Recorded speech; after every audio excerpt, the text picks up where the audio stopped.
Thank you so much for being here, everybody. Welcome to our JDL Digital Live event. I'm so looking forward to jumping in right now and taking you through financial intelligence. So first of all, who am I? My name is Sam Gibson. I'm the National Client Manager here for Just Do Life Strategies. I've been with the company now for 2.5 years, but you are in safe hands. JDL Strategies has been operating for more than 30 years. And in that period of time, we have created over 2,500 multimillionaires by implementing our integrated solution strategy. So across those 30 years, our clients now hold more than $8 billion worth of assets in their portfolios. Now, at the same time, Giulio Delafitte, the founder of our company, he has also spoken at Parliament numerous times on how to raise the financial intelligence for all Australians. And that really leads me into what our mission is. Our mission is to raise in real terms the financial intelligence of all Australians and its applications. Now, what does that mean? From our research, only 8% of all Australians have it within themselves to become wealthy. And if you look at the opposite side of that number, more than 85% of all retirees will end up on the old age pension. So I want to just pause there. I want you to think about those numbers. 8% of all Australians will retire wealthy. 85% of all retirees will end up on the old age pension. Now ask yourself the question, do you know anyone that's on the pension? Do you have a grandma? Do you have an aunt? Maybe you've got grandparents. They're on the pension. Do you know what that's like to live on? Do you know how much the pension is? So these are some of the questions that we're going to start answering on our journey through this presentation, because people don't end up there by accident. And I'm going to show you how it's so important to start tracking your wealth goal throughout your entire life to really see how on track you are throughout your journey. So tonight we're going to deliver 4 pillars of information. So pillar number 1 is learn how to pay off your mortgage years earlier. The number one financial liability most people have is the debt on the home they're living in. Now, if you're looking for ways to pay off that home faster, stay tuned, because we are going to break down exactly what a mortgage is and how it operates. Number 2, you're going to know how to achieve financial independence and how to start building a portfolio for an early retirement. So what does that actually look like? What does a growth journey look like for a portfolio of assets? We're going to explore that concept. Number 3 is how to minimize your tax legally and how to do it perpetually.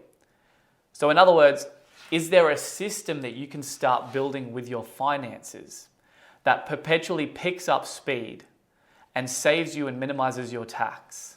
And number 4, how you're going to look to build your financial life, your real estate portfolio, and opportunities beyond what you're currently doing. And this comes in many different formats. So these are the 4 pillars of what we're going to cover today. And along the journey, I'm going to tell you a few stories of our clients. I'm also going to run through a couple of case studies, because really the numbers are one thing, but it's understanding the story of the person behind those numbers that's most important. So one in particular that I'm going to bring up today is a story of 2 brothers. And it really highlights that even when you're brought up with the same parents in the same household and your life trajectory follows a very similar pattern, it's amazing how different the outcome can be by having and not having an integrated solution. And so I brought up this integrated solution a couple of times now. So let's actually break it down and look at what it means. So an integrated strategy utilizes accumulating assets, minimizing tax, and then decreasing personal debt. The personal debt has got to go. Because once you understand this concept, and I'm going to bring it to you in a few different ways, you'll start building your own investment engine. So let me break down exactly what this investment engine looks like. Is the more you invest, the less tax you pay. The less tax you pay, the more you can drive down your debt. Now, once that debt's driven down, it opens up the opportunity for you to invest again. And so this engine cycles over, and the fuel, the driving force behind it, is going to be the cash flow that you can put in. So we'll assess a few different ways how this works as we go through. But this is the integrated solution, and this is what an investment engine looks like. Because now I want to start talking about what the pain and the estate of play looks like. In other words, let's break down how you're set up to fail. Now, what do I mean by this? Well, the majority of Australians throughout their working life, they follow a very similar pattern. So if you're sitting there right now, you work hard, you work long hours, lots of overtime, unpaid overtime. In general, we never get out of our mortgage debt. We have no specific goal until much later in life. We then along the way collect limited knowledge of strategic positioning on how to minimize our taxes and our debts. And we have high levels of inefficiencies. This is the journey that 92% of us will walk. Now, my goal today is to start highlighting what those high levels of inefficiencies are and give you a roadmap and a plan on how you can start mitigating those inefficiencies. In other words, a way that you can start building a program around getting back money that you're wasting and putting it back into your own financial story. So the three main reasons why we exist is because Australians lack financial education. This is not something that you're taught in schools. It's almost like the subject that just never gets spoken about. It's almost taboo, even amongst friends, family members. We just don't have somewhere that we can go to gain this kind of knowledge. Now, number two, Australians are unaware of their rights to reduce their tax legally.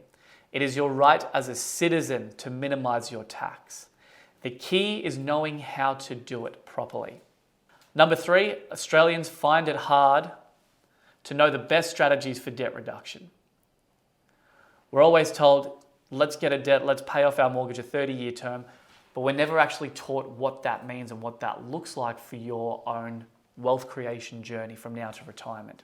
So I'm going to break that down and show you exactly how that looks. So this is our mission. It's to address the lack of experience in terms of investment decisions. So what are we currently seeing?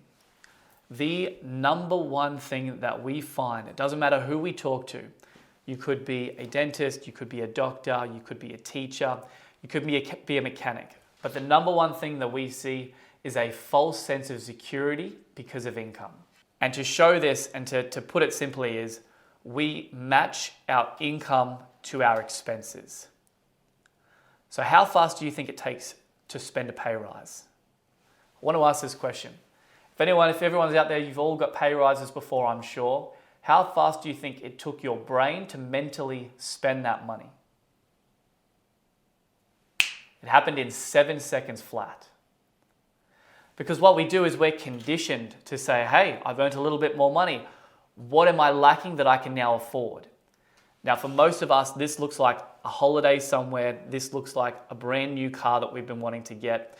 But immediately we start matching our expenses to our income. And this is not a strategic game to follow. There really is no better tomorrow when you're following this strategy, and it's hardwired into all of us. Really what you need to do is start building in frameworks to be able to utilize that extra income in a more efficient way.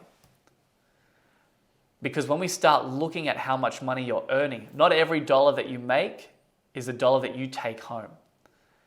And so on this example, someone earning $95,000 per year works 3 months of the year for the government. So what do I mean by this? It's the tax that you pay. So if you work out how much tax you've paid in the last 12 months, and then you do that across as a percentage of the year, the majority of us are working for 3 to 5 months of the year for free. And I want you to think about that, because for $95,000 per annum, the amount of tax you pay is nearly $24,000. But what is the efficiency level on that money? It's 0%. You gain nothing from it. Now, I'm not saying that tax is a bad thing. Tax gives our country multiple opportunities across schooling, education, transport, roads.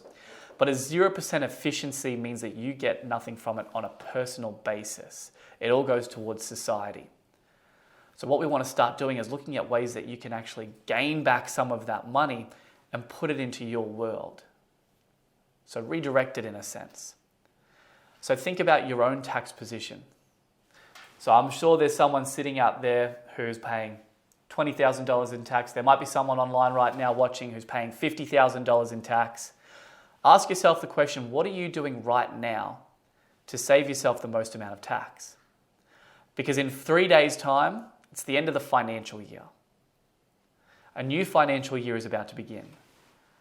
Because the question that I'm going to ask you is, what are you going to do for the next financial year to ensure that you get some kind of better return than 0%?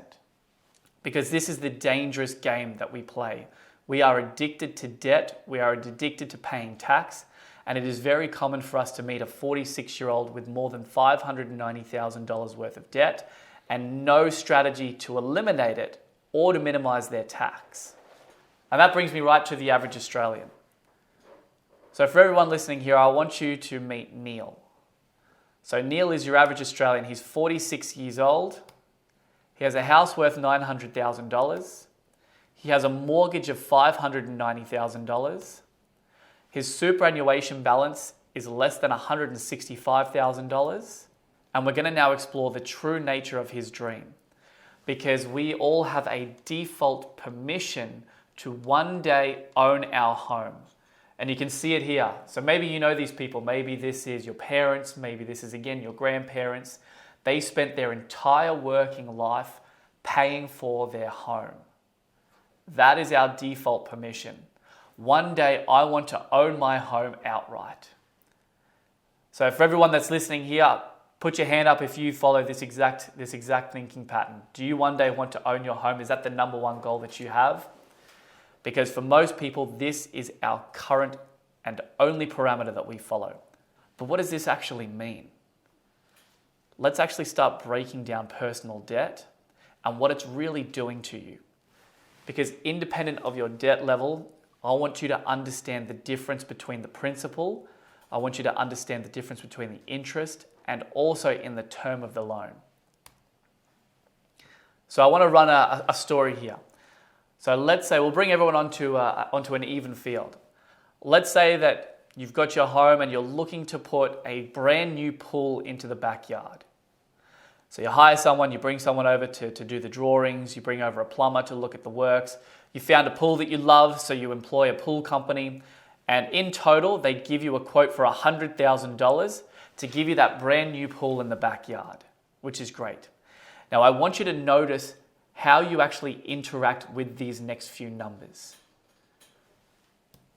Because when you go to the bank is going to make you an offer for a mortgage.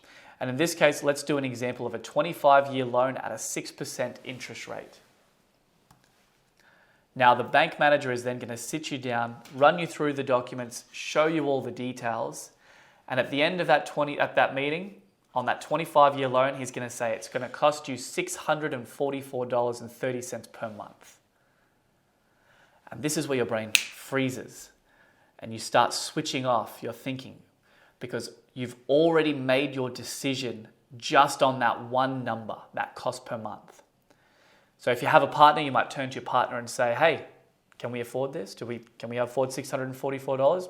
I think we can. I think we can afford $644. And you've made your decision on that number alone.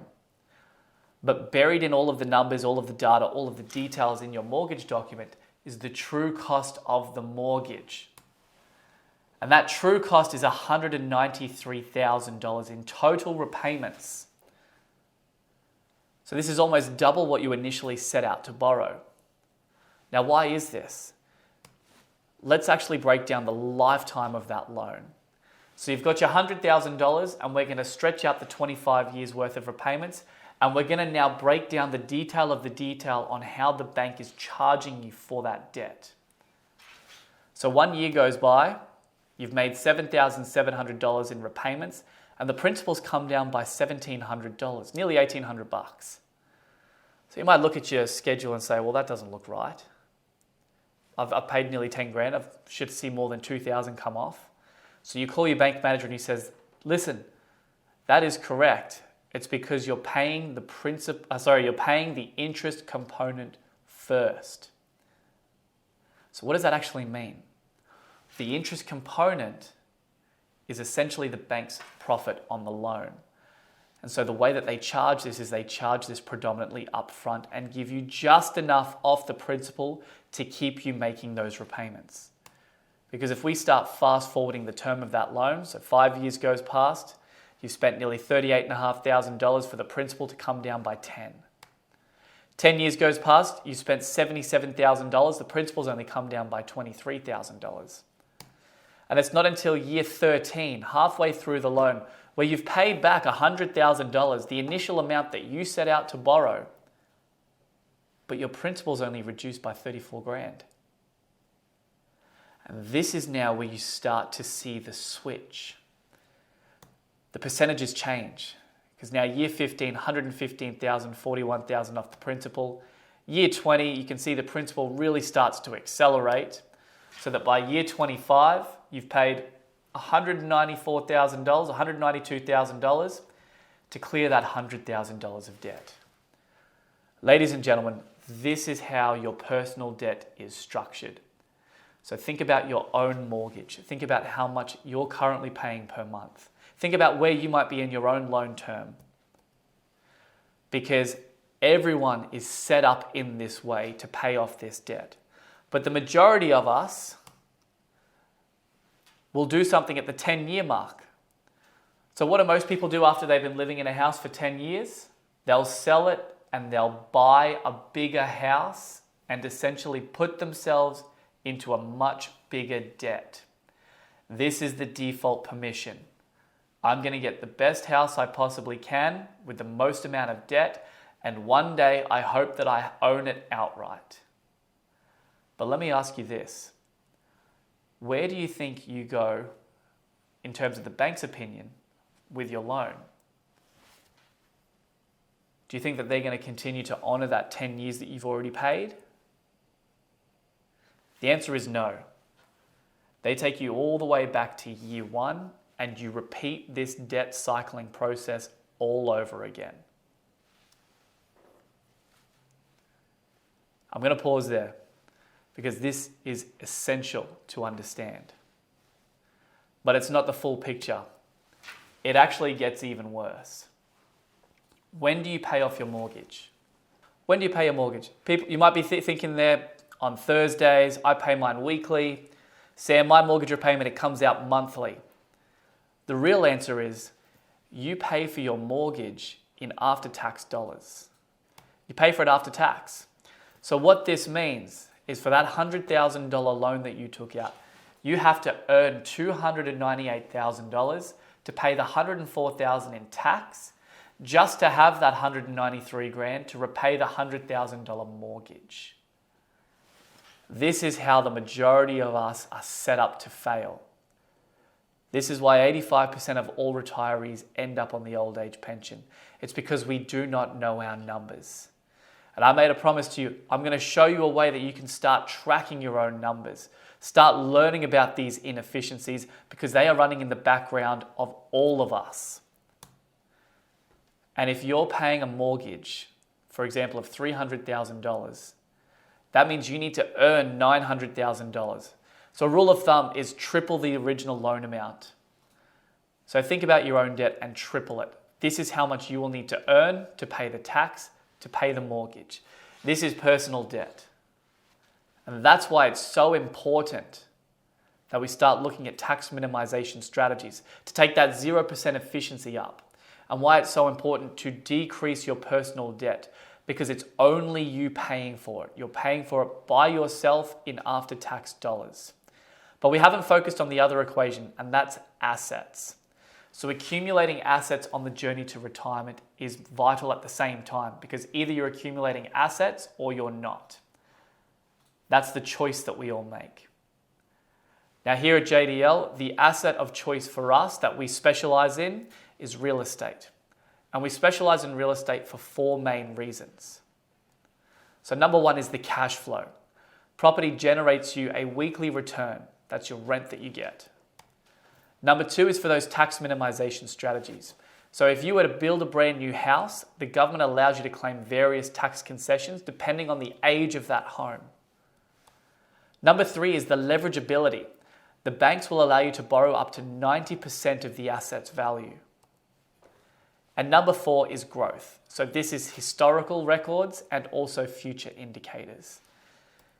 Because guys, I want to say this very clearly. We are about to enter one of the most prosperous decades of our history.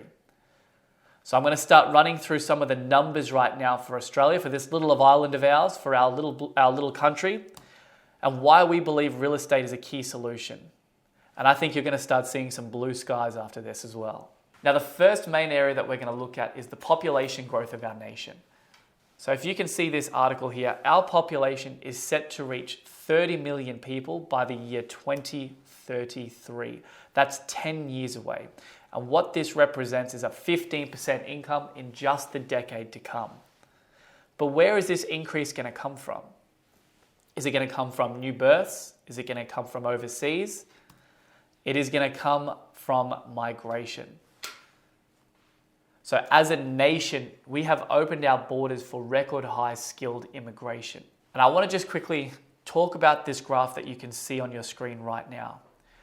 So you'll see that as a country over the last 20, 30 years, we have slowly ramped up our immigration levels. But more importantly, we have been ramping up our levels of skilled immigration. Now, skilled immigrants are people who are coming into this country seeking a better life for them and their family. These are highly trained, highly educated individuals who want to come straight into the country, find a well-paying job, rent a house, and start buying themselves assets. And as you can see, this year, we have the highest level of skilled immigration in our history. And why is this vital? It's because our unemployment rate currently sits at 3.7%. This is at decades low levels, and it contributes to our skills shortage. So think about how many times you might have been walking down the street in the last couple of weeks, couple of months, and how many help wanted signs you might have seen. We are crying out for more workers in this country. And if you want to break down the numbers, the ABS believes that 31%, almost a third of all businesses, are struggling to find suitable workers. The NAB, they paint an even starker prediction, saying 53% of businesses are struggling right now. And the most recent Hayes Salary Guide reports that 88% of businesses are suffering from a skills shortage. So when you hear about the Albanese government saying that we're going to increase and bring in record levels of immigration, this is why. Is we are currently at a point where we need more workers in this country. And that is going to contribute to our overall population growth. So do we have the facilities to house all of these new Australians? So this is a graph on your screen right now that comes directly from the NHFIC, which is the National Housing Finance and Investment Corporation. And let me paint this bleak picture for you, because they expect that the supply and demand dynamic over the next 10 years is going to drop significantly. In fact, we are going to enter negative territory. And if we ask Ken Morrison, who's the Chief Executive of the Property Council for Australia, when he extrapolated this data set, he came to this conclusion. The report clearly shows that between 2025 and 2032, we will find ourselves 163,000 homes short of expected demand. So this is an average deficit of minus 20,000 homes a year every year until 2032. So at a time when housing affordability is front of mind for all Australians, the last thing we can do is have this supply and planning constraint put further upward pressure on rents and prices. And recently, it actually got even worse. So that same graph was just updated in the past couple of weeks, and now the new prediction is even bleaker. You can see from next year onwards, we are going to have a significant reduction in new supply on the market. So in other words, we simply are not building enough new homes for the population arriving. And this creates an imbalance in the supply and demand dynamics. We're going to have a lack of supply and a huge amount of demand. And what does that do for any resource? It more than likely leads to price increases. So here you can see now it's 106,000 homes short over the next 4 years. That's more than 25,000 homes per year. So this is staggering. This really is staggering when you start thinking about what's on the horizon. What's this going to do for property investors? Because if you look back for the last 50 years of data and you map out and plan out the 4 biggest capital cities in this country, what you find is there's consistent history of growth. You can see it here, 50 years, consistent growth across the 4 major capitals. Now, I also want to touch on where our vacancy rates sit. So this is the most recent data from Domain, and they are saying that our nation as a whole is still sitting at less than 1% vacancy rates. So these are catastrophic levels. A 3% vacancy rate is what they say a healthy market should be, and we're sitting at 0.9%. And to break that up into real numbers, it means that there's only 22,000 houses across the entire country right now that are available for rent. Only 22,000 across the entire country. Some of the capitals have less than 1,000. And so the question that I want to ask to you is, how are we going to house an extra 4 million people when we have so few properties available for rent and we have such a lack of supply that's coming onto the market right now? What is that going to do? So guys, these are the numbers. I just want to give you the facts and the numbers here. Because what everyone talks about, the story at the moment is all about interest rates. So we reached historically low rates during the pandemic, 0.1%. And now we have consistently had 12 increases to a cash rate of 4.1%. But if you look at the last 40 years of history, really we're sitting exactly where we were 10 years ago. That's where we're at. And what are the bank's predictions? Well, the CBA believes that we're going to hit a possible 4.6% cash rate before dropping to 3.1%. Now, the cash rate, I should mention, it's in the news all the time. What this actually is it's the percentage that the RBA, the Reserve Bank of Australia, sells money to the banks. So the banks don't loan you money. The banks will sell you money at a certain percentage. So they sell you money at a percentage where they're going to make a profit. So their belief is the cash rate will hit 3.1% in 2024. ANZ think we're going to sit at 4.35% into 2024. The NAB believes the same as the CBA, where we're going to drop to 3.1% at the end of 2024. And Westpac think that we're going to be at 4.6%, dropping to 3% in 2025. So let me ask the question. If we know there's going to be a limited supply coming onto the market, we know there's going to be a huge driver in terms of new population, new skilled immigrants coming into the country, and we know that interest rates are looking like, based on all these banks and economists' predictions, the rates are going to start coming down. What is this then going to start doing to house prices over the next 12, 24 months, 5 years, 10 years? Because as an investor, you have the ability to own an asset but only contribute 15% or less of the costs. Now, what do I mean by this? So when you become an investor, you have 2 new partners that are going to help you pay off the debt. So you may have heard the terms good debt versus bad debt. Bad debt is your personal debt. So this is where you're paying in after-tax dollars to own that asset. But when you become an investor, you now have a tenant. A tenant is going to provide significant relief with their rent. Now, you also have the tax office come into the picture. So if you build a brand new home, or if you have a new home, you're going to get significant tax advantages to hold on to that asset, such as depreciation. So when you run all your numbers, your actual investment per year may be as little as 15%.